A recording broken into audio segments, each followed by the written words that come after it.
ஆண்டவராகிய இயேசு கிறிஸ்துவின் நாமத்தில் உங்கள் அனைவருக்கும் அன்பான வாழ்த்துக்கள்.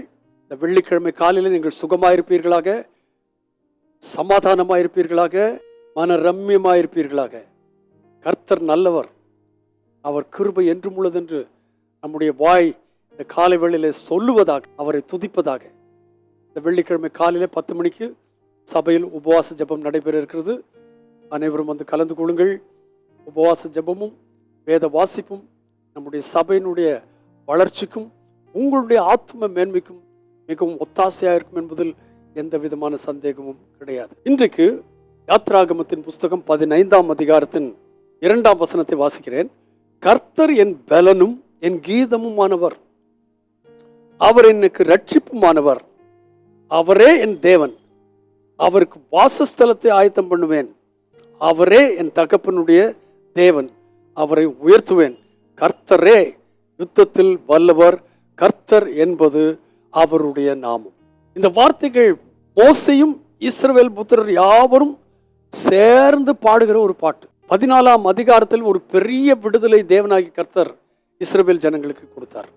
அதாவது சிவந்த சமுத்திரத்தை கடக்க பண்ணினார். பார்வோனுடைய வீரர்களையும் குதிரைகளையும் ரதங்களையும் சிவந்த சமுத்திரத்தில் அமிழ்த்தி போட்டார். இது நடக்கும் என்று சொல்லத்தக்கதான வாய்ப்பே இல்லாத நேரம். முன்னாலே சிவந்த சமுத்திரம், இடது புறத்திலும் பெரும் மலைகள், ஏறக்கூடாத மலைகள், பின்புறத்திலே சத்துரு. ஆனால் தேவனாகிய கர்த்தர் அவர்களுக்கு சொன்ன வார்த்தையின்படி அவர்கள் செங்கடலை கடக்கத்தக்கதாக செங்கடலுக்குள்ளே பிரவேசிக்க ஆரம்பித்த போது அவர்கள் எண்ணி பார்க்க முடியாத நிலைமையில, யோசிக்க முடியாத நிலைமையில, யூகிக்க முடியாத நிலைமையில அவர்கள் முன்னாலே செல்ல செல்ல செல்ல செங்கடல் 2ஆய் பிளந்து கொண்டே போனது. ஒரு செங்கடலின் வழியாய் நீங்கள் கடக்கிறீர்கள் என்று சொன்னால் கர்த்தருடைய நாமத்தில் இறங்கி நடக்க ஆரம்பிங்கள். செங்கடல் 2ஆய் பிளந்து போகிறதை உங்கள் கண்கள் காணும். பின்னாலே எதிரி வருகிறான். ஆனால் அதே எந்த செங்கடல் உங்களுக்கு வழிவிட்டதோ அதே செங்கடல் எதிரிகளை மூடி போட்டது. இதை பார்த்துதானே மோசேயும் இஸ்ரவேல் ஜனங்களும் பாடின பாட்டு தான் இது. அப்பொழுது மோசேயும் இஸ்ரவேல் புத்திரரும் கர்த்தரை புகழ்ந்து பாடின பாட்டு. உங்கள் வாழ்க்கையில தேவனாகிய கர்த்தர் அற்புதங்களை செய்யும் பொழுது மனுஷனை புகழாதீர்கள். அவர் ஜெபம் பண்ணி எனக்கு கிடைச்சது, இவர் சொல்லி செய்தது கிடையாது. கர்த்தரை புகழ்ந்து பாடுங்கள். அவர் என்ன பாடினார்கள்? மகிமையாய் வெற்றி சிறந்தார், குதிரையையும் குதிரை வீரனையும் கடலிலே தள்ளினார். எந்த மனுஷனும் அதை செய்யல, எந்த பாஸ்டர் அதை செய்யல, கர்த்தரே அதை செய்தார். கர்த்தருக்கே மகிமை செலுத்துங்கள். கர்த்தர் என் பலனும் என் கீதமுமானவர். இந்த காலைவேளையில் சொல்லுங்க, கர்த்தர் என் பலன், கர்த்தர் என் பாட்டு, அவர் எனக்கு ரட்சிப்புமானவர், அவரே என் தேவன். அல்லேலூயா. அந்த அந்த அழுத்தம் வேணும். அவரே, அவரே அப்படின்னு சொல்லும்போது வேற யாரும் கிடையாது. அவரே என் தேவன். அவருக்கு என்ன செய்யுங்கள்? அவர் தங்கி இருக்கத்தக்கதான வாசஸ்தலத்தை ஆயத்தம் பண்ணுங்கள். அவர் தங்கி இருக்கிறதுக்கான வாசஸ்தலம் வேற எதுவும் இல்லை, நம்முடைய இருதயமே அவர் தங்கி இருக்கத்தக்கதான வாசஸ்தலம்.